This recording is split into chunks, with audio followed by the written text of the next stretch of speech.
So yeah, welcome to a Culture Suite webinar. This webinar is titled Prepare and Automate Your On-Sale. Joining on stage shortly will be Lasana Rooks, who's our lead Pepper consultant, and she'll be going through preparing and automating your on-sales on a Pepper Power website. So this will be optimizing your what's on pages and various other pages around a Pepper website, and also some automation tools so that you can just let it run in the background and not worry as much as you need to when your tickets are going on sale. So I think Lasana, will you be joining shortly? Yep. Of course. Yeah. Hello. I have another microphone, but I think you can hear me okay. Yeah, right? We can hear you. Yeah. Perfect. Perfect. Thank you. I will also share my screen. Cool. I'll let you lead the presentation. Perfect. Thank you. So for today, I have two things prepared. I have a presentation just as a general guideline, basically. And I have some live demos I want to show you. Some are on the live website, so I can show you the backends of the dashboards, but also some live demos on a test environment, so I can play around with the settings a bit to show you how you can set it up and what it is we're looking at. So first of all, the presentation. So today I want to talk to you about prepare and automate your on-sale. This is for, just to be clear, this is for every dashboard user. So this has nothing to do yet with integrations, personalizations, anything to do with the ticketing integrations. There will be an extra webinar next week on that topic, but today we're going to focus on anything to do with on-sale. So it doesn't matter which integration you have or if you have any integrations. If you're a dashboard user, this can be definitely relevant for you in that way as well. And there are some topics we're going to cover today. So there are 4 stages. Well, I defined 4 stages for today, which the first things first is the strategy side of things. So we got to determine what we're going to do. The next step is actually doing it, setting it up. After that is all set up, you can help the visitors, guide the visitors basically, so direct the performance, communicate, make sure the flow is there. And then it's the last step is the actual launch. And then we're going to actually go live with the on-sale. If I'm talking about an on-sale, it can be 2 definitions. So what we're seeing now is that what's happening mostly in the Netherlands and in Belgium at the moment is that there is a season on sale. So that means that their new season, so 2025, 2026, that new season is going on sale shortly. So this month, next month, which usually runs from September till September the year after. It doesn't matter if you have a season on sale or just an on sale for specific performances. The steps will remain the same and the modules that you're using will remain the same. So even if it's just about one performance or multiple performances, multiple productions, you can still use the same strategy and the same topics we're going to discuss today. So if I'm talking about an on-sale, it can either be for the whole season or for a certain production in Pepper terminology. So if we're going to start at the beginning, set the scene. This is actually the part I cannot help with. So I did put it in here because it's very important to start with this, but this is where your expertise come in. So this is where you are the leading experts.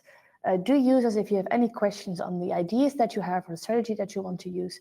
But this is where you guys are the experts and we're just here to help and offer guidance basically. So careful planning is really important when you start preparing your on-sale. So either for the whole season or for a specific production or for multiple. It's important to know what the goals are and how your audience is getting there. So not only making sure the end goal is to buy a ticket, but also do they land on the homepage or do you guide them with a mailing campaign to the what's on page or to a certain theme page. You don't have to know the specific modules that you're going to use, but if you have a general outline of how you want to guide the visitor, we can help you with the technical setup of those things. But setting the scene and determine the goals and that planning, that is where your expertise comes in. And if you have those strategies in place and want to have our ideas on how to set it up technically. If you're using a theme page, if you're using a page that refers to a theme, if you go to the Onsales page, those kind of things, do let us know, and we're more than willing to help with that. If you're very familiar with the dashboard and you already have the modules in mind, you can also check with us to just have an extra pair of eyes to check the settings that are already in place and to see if we can help with that. But with this part, the strategy side of things, I cannot really help with that, but everything that I'm talking about today is starting here. So if you have a clear vision and you know, this is what I want to do, this is how I want to guide the audience, these are the dates that we're going to communicate it, then we're going to the next phase, and that is where the technical side comes in, and that's where we can help you, and that's the stage, the setup. Now I'm talking about the technical side of things. I just remembered that I didn't even introduce myself, and why I am the one giving the webinar. I know Matt already introduced me, but I'm the lead Peppered consultant, which means I think I can safely say I know every setup, every checkbox, every option that is in the dashboard.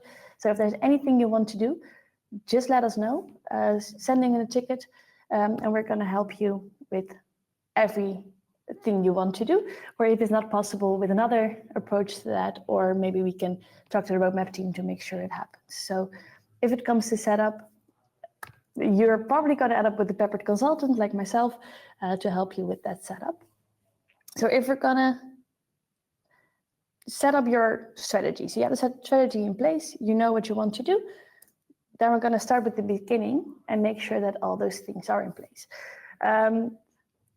For today's purposes, I split it into two sections. So we have the technical setup, which is the baseline, which is like the foundation with the seasons, the groups, the statuses. So make sure that what you want to show is actually shown on the day you want it to be online. And also that the tickets button will be available on the moment you want it to be available. There's also another section after this one where I'm going to talk more about the communication of things, which you can also time, but this is about the productions, sales moment. So everything must be in place. All technical elements have to be there so that when the visitor enters the website at a certain moment in time, they can actually see the production and they can actually buy that event of the production on a certain time. So today we're going to cover, for the base technical information, is the layer of 3, which is the seasons, group statuses. Those are all about the visibility and the bookability of the events within the dashboard.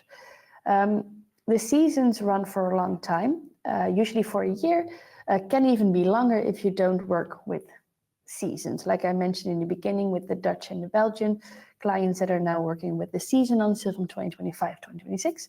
If you don't have that, you can just set the season until infinity, but I will show you how you set up your season and why we have the seasons in the first place. So if we're going to my test environment, this is an Android Symphony Orchestra test environment. So anything I do here won't be visible for them on the live environment, so that's the good thing. So we're going to start with the seasons, which you can find underneath event metadata, and then you find the seasons. As you can see, they are a Belgian client and they have the traditional Dutch-Belgian season setup. So they're going to start the season at the 1st of August 2025, and it will end the next year on the same date. If they want to set up a next one already, so for instance, there is a production after the 1st of August 2026, or you didn't prepare this next season yet, you can simply click on the add button here. And then they have a multilingual website, so that's why you see the name 3 times in Dutch, English, and French. I'm just going to set it up for the new year, so 2026, 2027. I'm going to do it for all the languages to avoid any confusion while we're working on that season.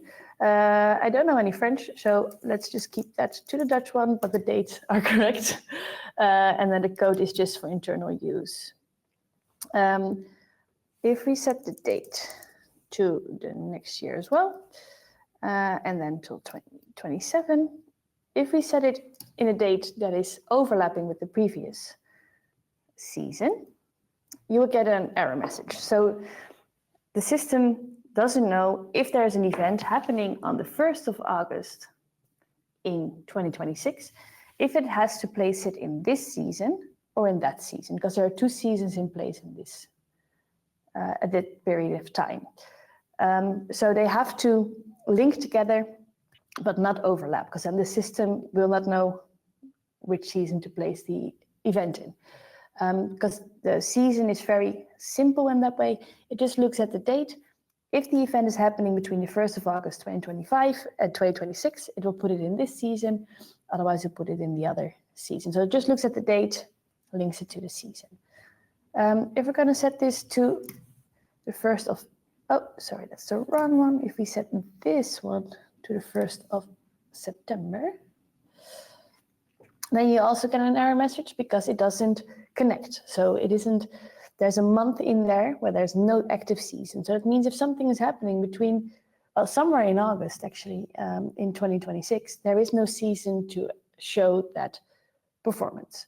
So that means that there's always have to be an active season, can be not visible, can be a visible one, but anything that's now in August 2026 is not on the website because there's no season there. So the system will help you with the error messages to show you, to help you make sure everything is set in place. So if we set this to the 8th again, then you see that there's no error message anymore. Everything is set up correctly, and we now have even the next season, well, not even the next, the one after that. So you see here that this is in draft not visible, so anything that's still within August 2026 and August 2027 is not visible on the website yet because it's in draft mode. The current one is now still here, which makes sense. If we're looking at the next one, why we have the seasons is because of that type. So there are 2 things to remember. You can prepare your on sale with the seasons, but you can also make sure that the archive is visible. So it's for previous productions and for the upcoming productions why we have the seasons in place. So if you want to prepare your new season, you don't want the performances that are in that season to be online already.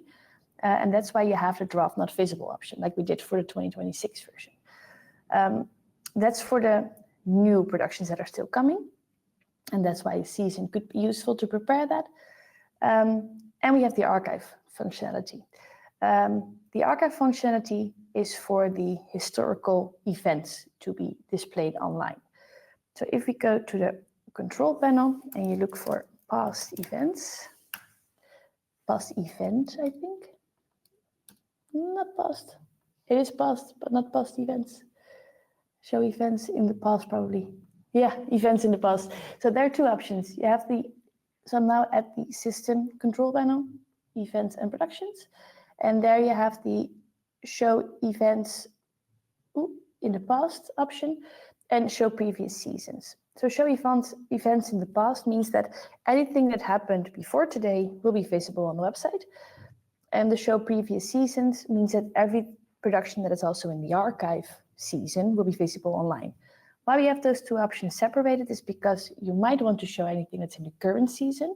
So what you visited yesterday is still online, but you don't want to show the things that happened last year, so the season before.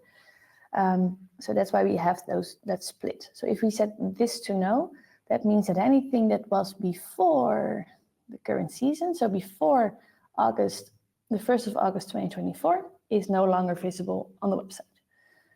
If we set this to no, anything that was before today, the 8th of April, won't be visible anymore. That's why we have that split, and that's why we have the archive option here. If you have an event updater, that means that there is a ticketing system in place that imports all the information from that planning system. It will place everything in the default group. So that's why it's good. Now it's all the same groups, but that's why it's good to look at the default group. If you don't have an updater in place, just set it like here to all the same group, because it doesn't really matter what the default group is in that case. It's mostly important when you have an event updater that pulls that information from the planning system, that if it's within this date range, it will put it in the default group, and you can determine the visibility of that group in the groups module.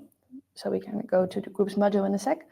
But otherwise, if you don't have an event updater, you don't have a season on sale, you can have the season set to the year 3000, or you can keep it in a traditional way for the past events setup, so that everything from this year is still visible. If we go to the groups module, that's the layer on top of the season. So the season is, you cannot change the season, the production, the event, in which season it is in. So if there's an event on a certain date, it will be placed in a certain season. You cannot overrule that only by changing the dates. The group is something you can control. So you can determine what event is in what season. There are two ways to do so. I will first show you how you can change it, and then what that entails to changing it to a group. So here you see that there is a kids concert group. Let's just look at one of them. The music tree. This says the music tree, so let's use that one. Let's see if it's also translated. Not sure.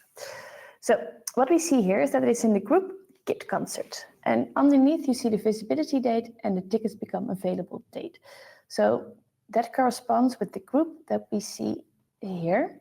So we see that the Kid Concert one is the start visibility, so that the events within that group are visible on the website, is the 26th of January at 9 in the morning. So that's in the past, so it's already online. You see that the start sale, that the button is actually clickable, is on the 8th of May. There's no online after it, so that means that it's still in the future. So everything that's within this group is not yet on sale, but it is already visible online. So if we look at the event again, the music tree, we see that it's visible from the 26th of January 2025. That corresponds indeed with this group. And it's not yet visible because it's not yet available, so the button is not clickable, because that will happen on the 8th of May. If we now open this production page, we do see that the music tree event is visible on the website, and that the button is not yet clickable because it says the 8th of May at 12:10. Double check, 12:10 indeed. Now I want to actually set it to the test peppered group because I want to have a different on sale date. So let's just change it to the group test peppered.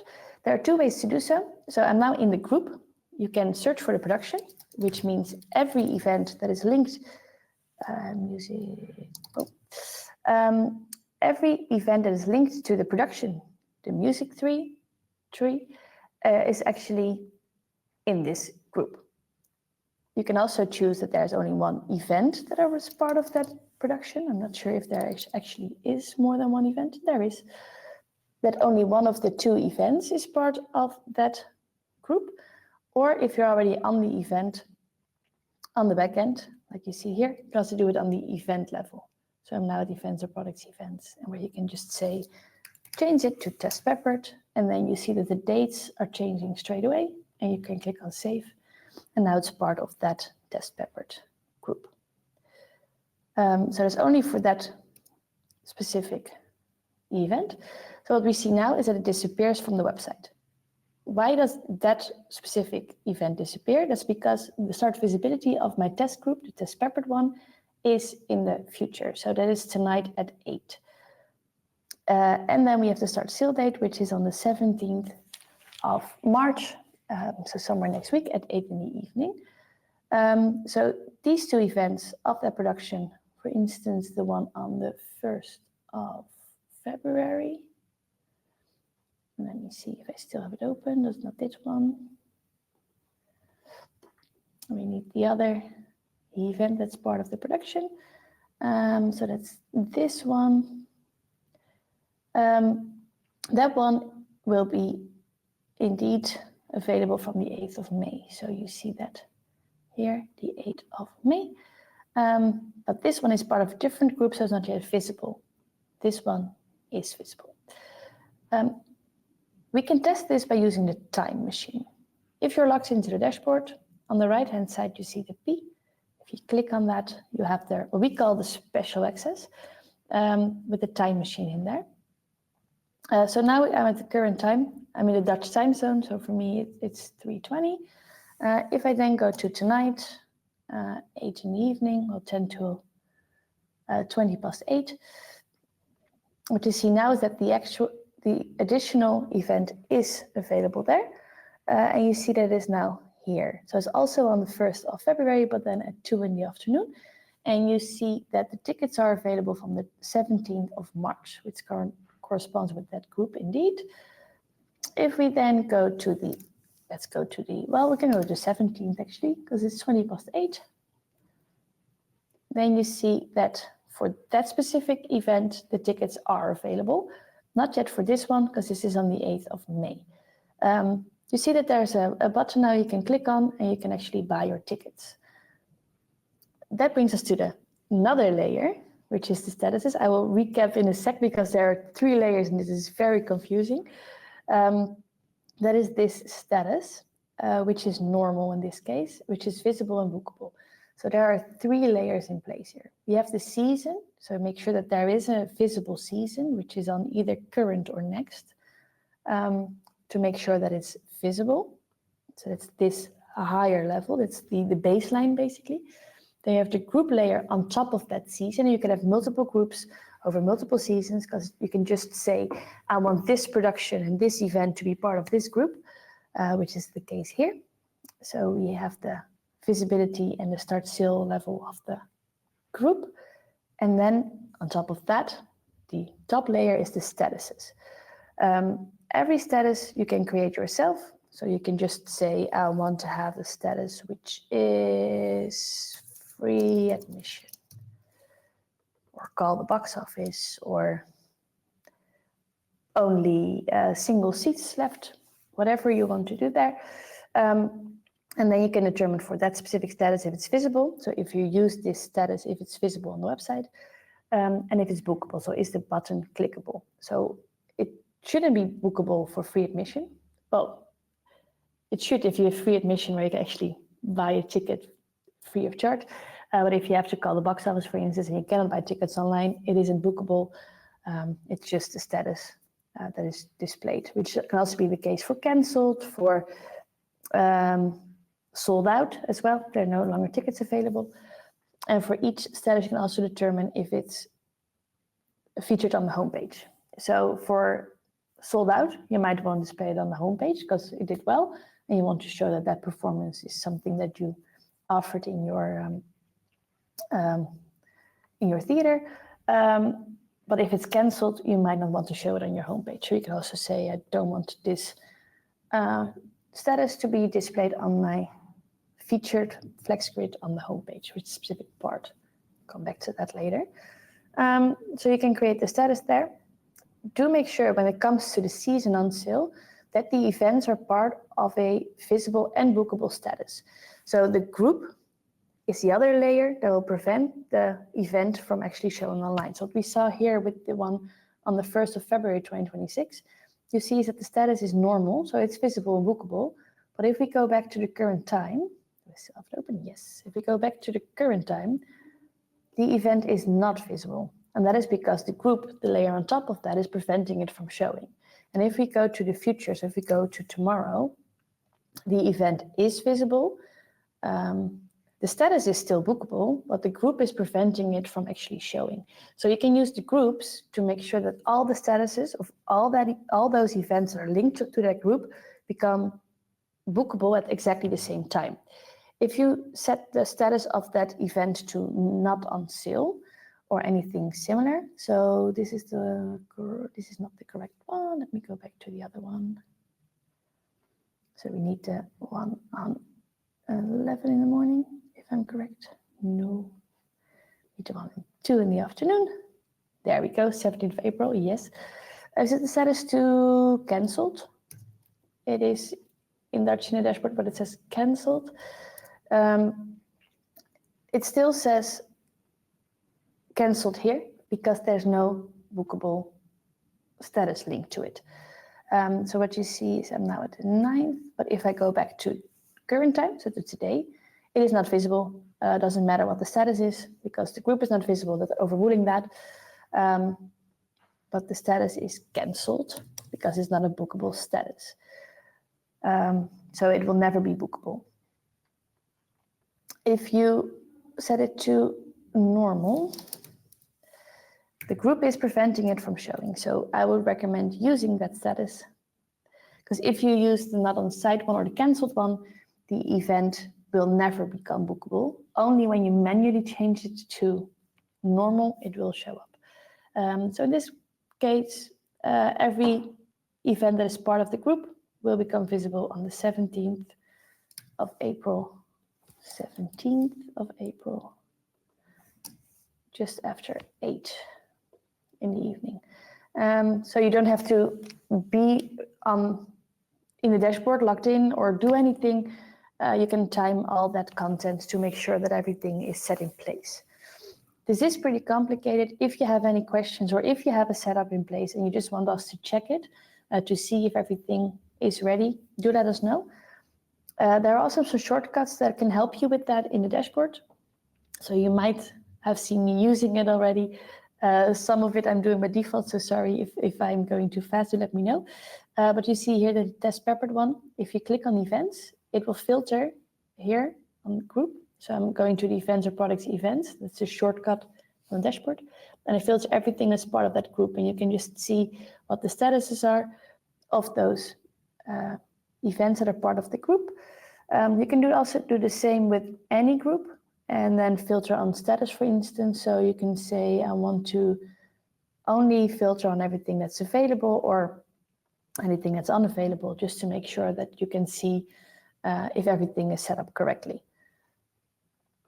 And it's basically just a shortcut from the groups to the events with a filter in place. Also for the seasons, you can use that one to see what is happening between that date of that season. Nothing is happening in 2026 yet, or after August 2026.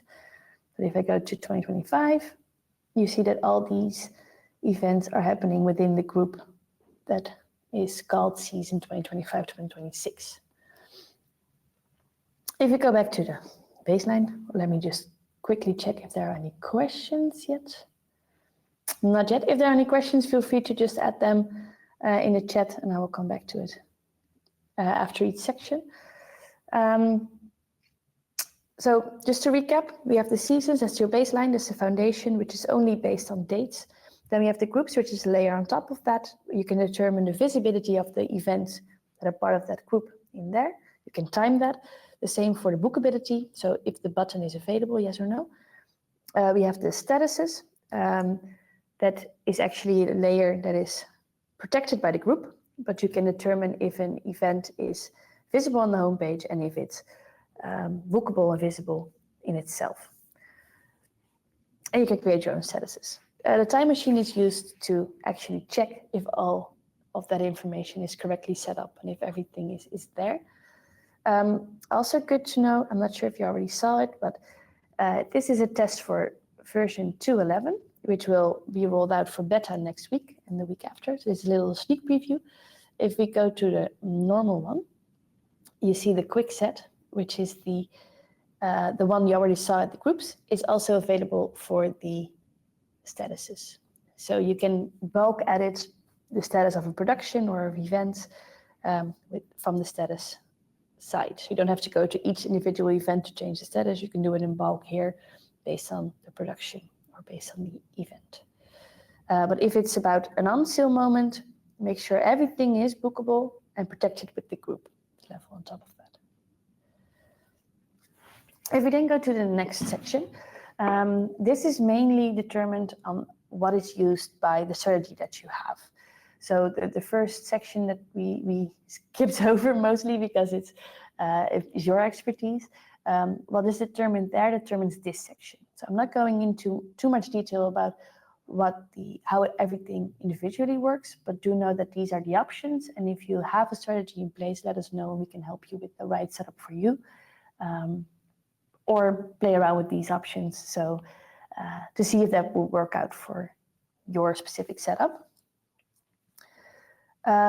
So everything should be thought out, basically. So the whole process from where does a visitor come in, where do they click on, how do they go back, where do they end up, should be there, should be thought out and should be in place. So that's why you start with strategy, then a technical setup, which is just the basics of the production, which is in this case for this webinar purposes, the end goal.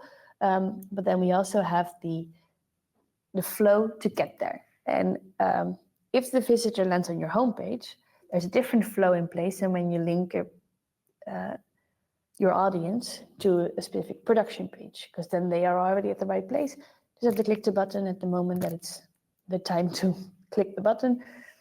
And then you can guide them in a certain flow. There are a few main things there. So we have the homepage. So I already saw a good example at the Student Today, which is this one. There is a video, but I've already loaded it, so my cache is now preventing it from playing, but this is a video. And you see the ticket sale started, so it's about the classical music. So if you click on that, you can actually go to a series page. Let me set it to English. What you see here is that there is a theme group page, which links all the themes. So that's a nice combination of a flow and actually covers two of these elements, which is homepage and then links to a theme page, theme group page actually that lists themes. Another example of the use of similar approach is Muziekgebouw, which is in Amsterdam. You see season 25-26, buy your tickets. Great to see new season, and then you're actually on a page. And this is about, let me go to English. And you're at a season, you can book your tickets with early bird discount. There's a brochure there, and here is some more information on the new season, which has festivals and series, or you can just filter on chronologically.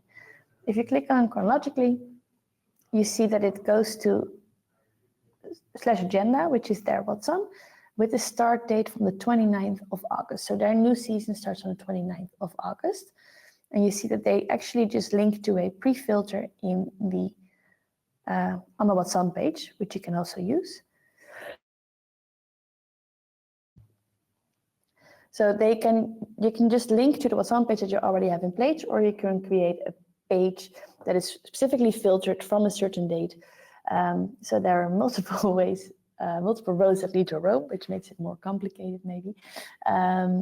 It depends on how much you want to tell. So in this case, there's already a lot of information on the page that is linking to the What's On, so you don't need any more information on the page you're linking to. That's why you can just set it up to a link to the What's On page. But if you want to go to a specific festival, you can just click on this one, and then you're at a theme group page, which links all the festivals that they have, because you know that you want to see everything. That's a string quartet biennale, which is part of the string quartet biennale. So then you see that the date is there, this is a theme, and it lists all the events that are part of that theme, so you can easily see that.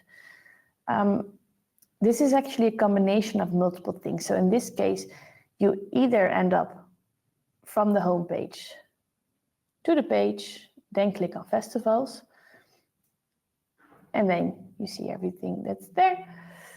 Or you can go to concerts and then the series, festivals 25-26, then it's the same page that you end up, but you're actually searching for it in the menu structure. Another option is that you go to the What's On page, and here you see festivals and specials 25-26, which is also a theme group, and you can click on this one. In this case, they enable all the options because they probably have a strategy of where people do end up. So some people are linked to a theme group page straight from a mailing campaign. Or if you're on the home page and you don't know what you're looking for, they have a flow to guide the visitor there. Or if you go to the What's On because you're looking for something specific, you can actually see that you want to go to the String Quartet Biennale and see everything that's part of that as well.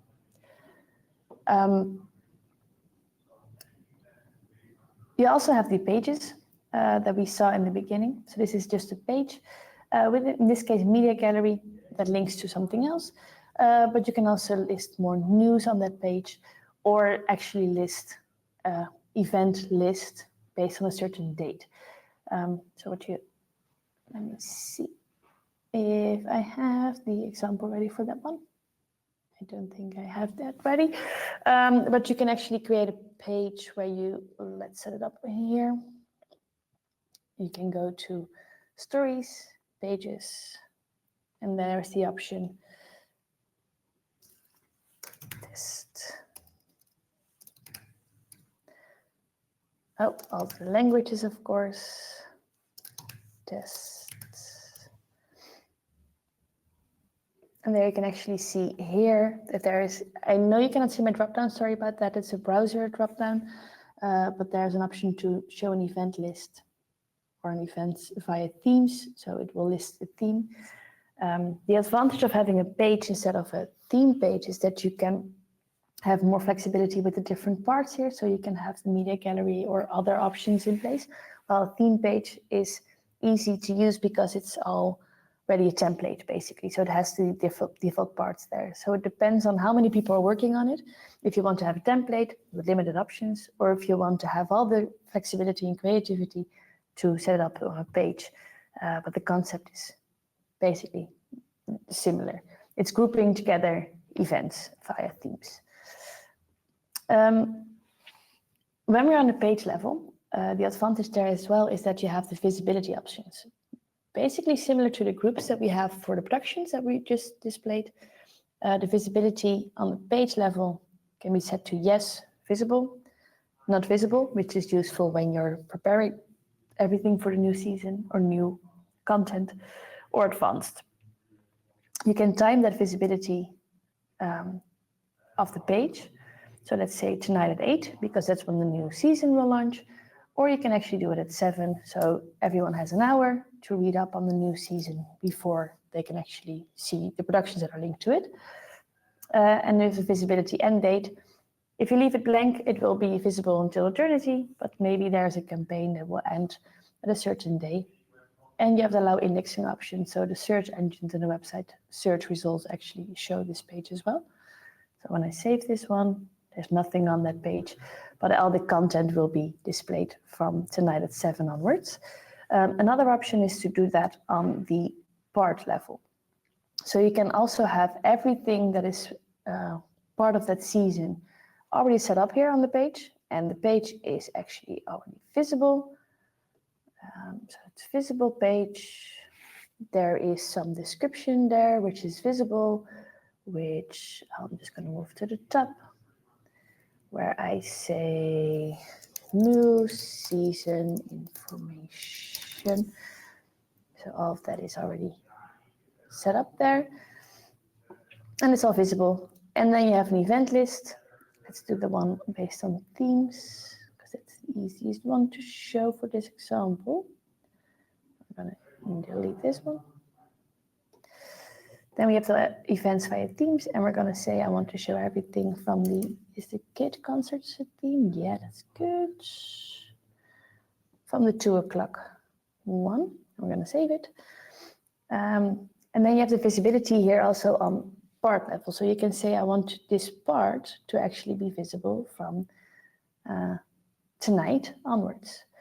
You can also leave this to yes, and then you have the visibility of the group for the productions to actually prevent it from being seen. But in this case, you can also say this: the productions might already be visible on the What's On page, but not yet here, or there's some content that you want to display from a certain time. So in this case, we're just going to say advanced start date from tonight at 8. It's fine, because then the productions will be visible anyway. So now there are already some kids concert that are actually not part of my group that was prevented. The music tree, I think I changed this one already. I'm still in the future. I'm still in the future. let's go back to today, because then the music tree won't be visible anymore, and all the other productions aren't either, because I timed it to be visible tonight at 8. If I set it to yes, all the productions that are part of a group that's already visible will be displayed here, but you see that the music tree is not yet visible because that will be visible tonight on sale from the 17th of March. So it might be a bit confusing because there are multiple things that come together here. So you have the timing of the productions.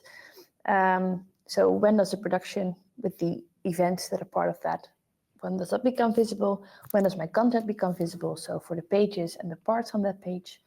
And you can also do the same thing for the home page. So we already saw some banners on the home page, but that can also be timed in the same way with visible yes or advanced.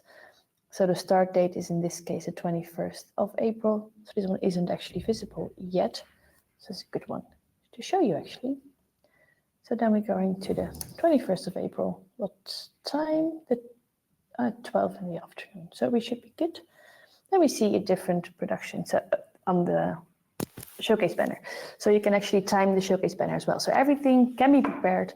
So you can make sure that everything is up and ready. If the season announcement starts in the evening, you can make sure all that information is there. You can also time the content to be visible sooner than the productions are actually on sale. But do take into account, like we saw with Muziekgebouw, there are multiple ways to guide the visitor through the certain series, new season, or overview of the event. So do make sure that you have a clear strategy in place. This specific target audience ends up on the homepage. This specific target audience ends up on the What's On, and this audience ends up at the theme page, for instance. So you know who you're targeting on the specific pages and how you can guide them to actually buy the new season performance that they're looking for. So it might not be a series, but it might be that you also offer movies that are not on sale on a certain season moment, but you just want to time that to have a different visibility than the productions of the theater. All those things, make sure that you have a clear strategy. So everything technically can be set up. Just make sure that you want to know how you can set it up, and then we can help you as well with how that can be done. If everything is ready and you're ready for the on sale moment, then we're actually going to the next step, which is the launch.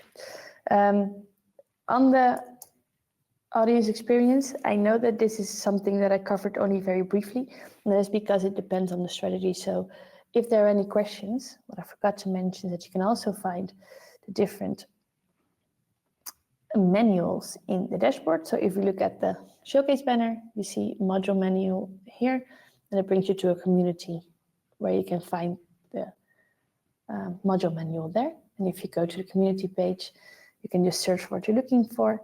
And it's also available in Dutch, Norwegian, and Danish if you're not comfortable with English. So this was very brief, but you have to remember that it's good to think about where does the visitor end up? If they end up on the home page, how do you guide them to the right place? What's on page? With the different filter options if needed. The themes to group together different productions, and the pages to show more context and more information about what you're offering. And can also be used, for instance, for interviews or recommendations or news articles. We're at the launch now. So the season will be launched, and we're going to start that. So it begins. We want to make sure that everything is seamless and that the visitor doesn't experience any negativity. So we're going to look at the queuing management and how we're going to make sure that the visitor, even if they have to wait or have to, if they are in a queue, that they feel like it's a seamless customer journey. First things first, do let us know when there is a busy on sale expected. Could be because someone is part of a talk show. Could be, and that it announces that there is a performance happening, or a certain production is happening at your venue, or that there's a season on sale going on. If you expect a certain spike in audience at one specific moment in time, do let us know. With the season on sale, everything is planned for a certain time, so let us know that when that moment is happening, so we can keep an extra eye on the servers and make sure that everything is up and ready. But to prevent those servers, you can also look at the queue. So we have the queue, which is the management of the flow. So yeah, make sure that the visitors are actually in the queue to make sure that there's not one single spike of visitors on the server level. This is only needed when there is all the visitors are at the certain second on the website. So if they are just on the website for minutes, dropping in for a few minutes, that's all fine. If they're on the website for the same second, so for instance, when the season on sale starts at 10 in the morning, and you know your audience and you know that they will be ready and waiting at 10, exactly 10 in the morning, then make sure there's a queue in place. This is also for most performances, there are a limited amount of seats.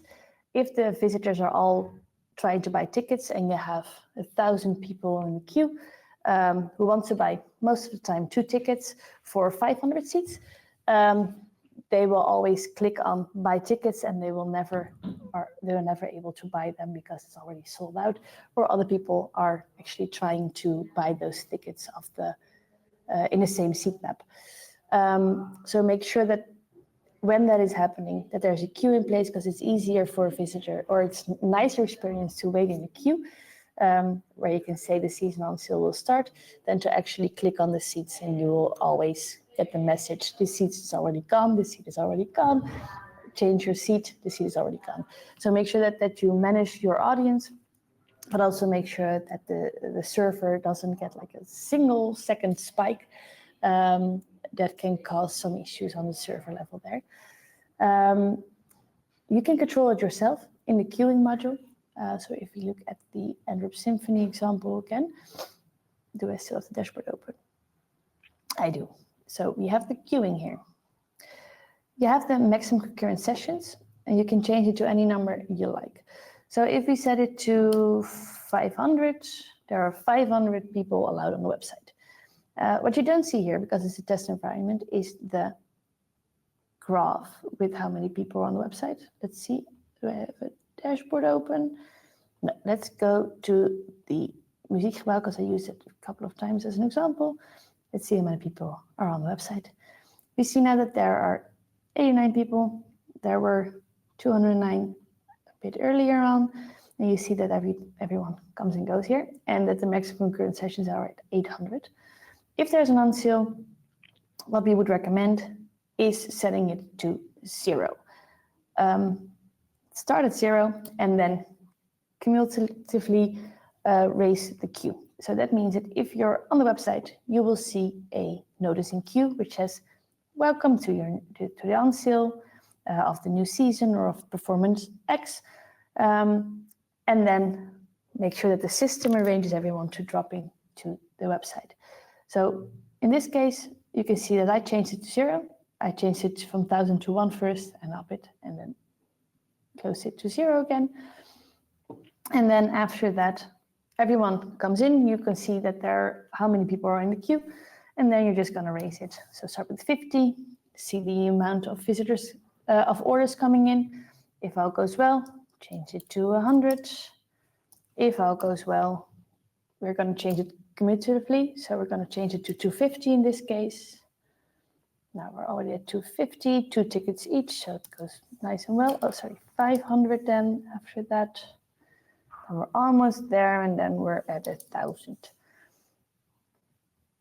Why start at 0 is because then the moment everyone enters on the website, on the same second, the server is protected. Every visitor will see a nice message that you created for them, that the season on sale is going to happen. Usually when it comes to text, we say less is more. So make sure that there's not much text displayed because people don't read. When they're in the queue, it's different. People are waiting in the queue anyway, so there's no harm in showing them any information in the queuing message. If we're actually looking at the queue page, there's a preview button here. Also good that I forgot to mention is when you're, when you're on the dashboard homepage, there's a shortcut to the queuing module here, or you can go to website queuing, which I did before, and then you see this overview. When you go to the preview queue, you can actually see the queuing message. So I'm now in the waiting. I'm in the queue now. Oh. Sorry about that. So we're now at the queue. It is in Dutch because my system settings are in Dutch. Sorry about that.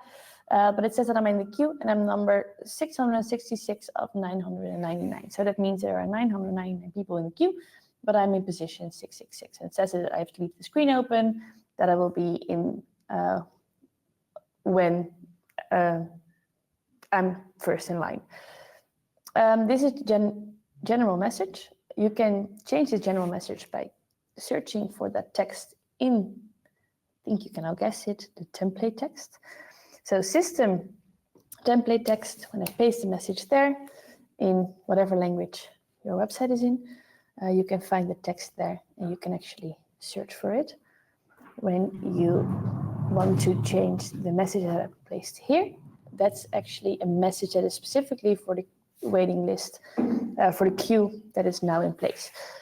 So if you know that the audience will be there at a certain time, you can go to website queuing, where there's a shortcut, which is notice in queue add notice, or you can go to website queue messages, where I created the test one. The test one is actually not timed. So every time someone is in a queue, they will see this test message that I created, but you can also time it so that from, let's say not 10, because that one are, well, let's say 10, let's say 8, because that's our example. So from the 17th of April, I think we said at, oh, sorry, this is the year 2025. So let's say from 1955. Well, I know my visitors, they are on the website a bit earlier, so let's say 7:45.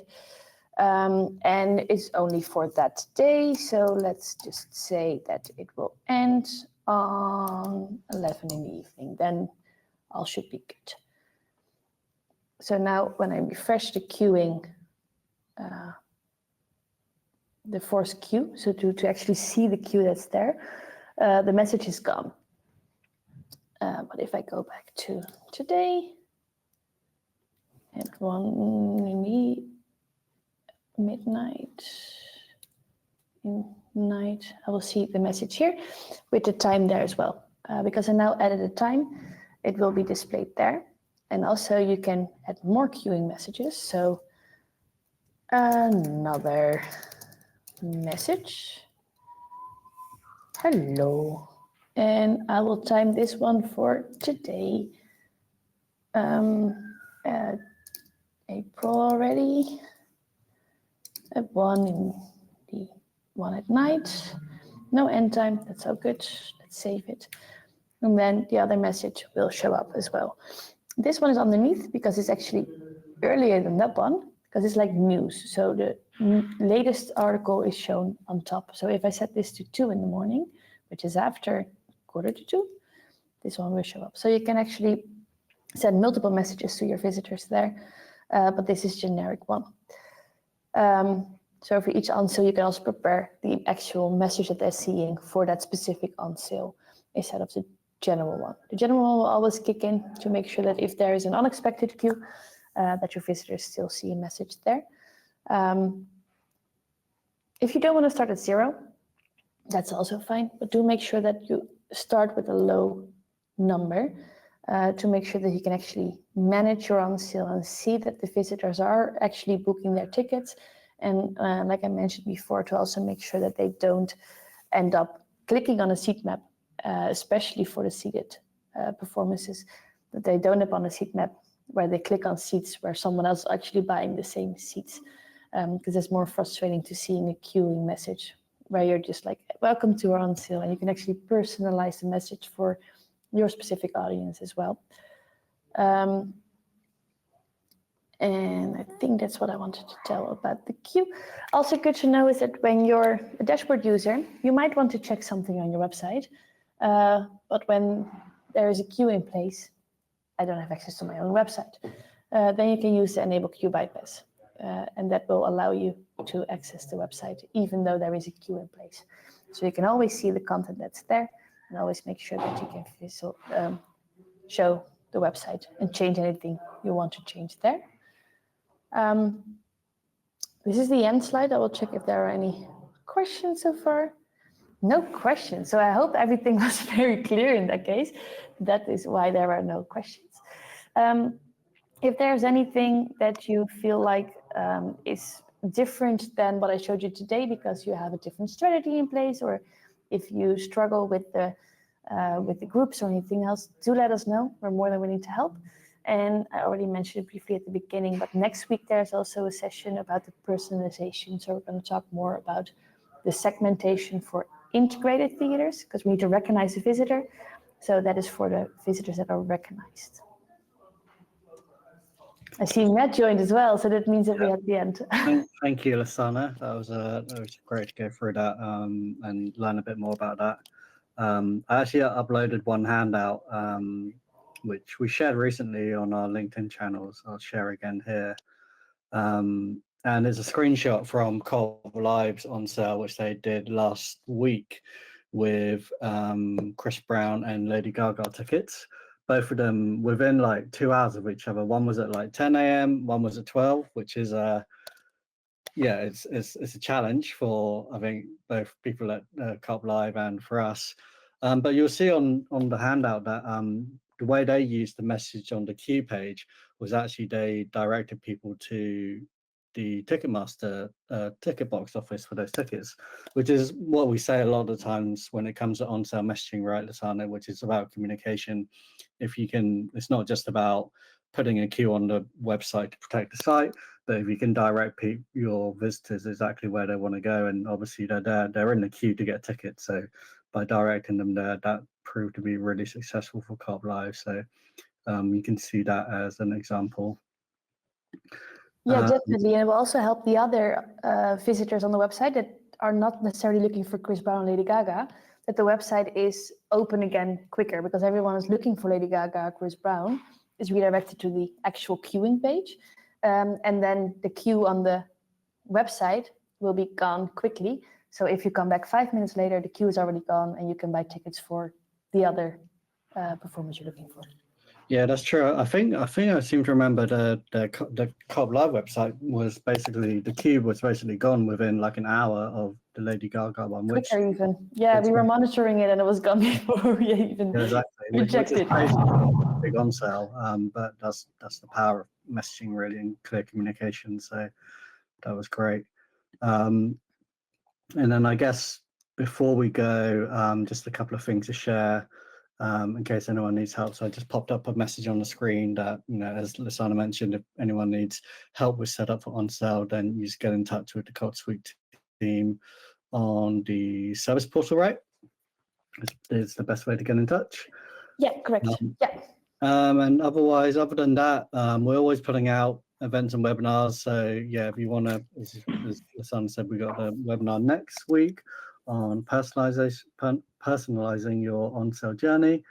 That one's in Dutch though, but we will be trying to translate and subtitle those kind of webinars in the future.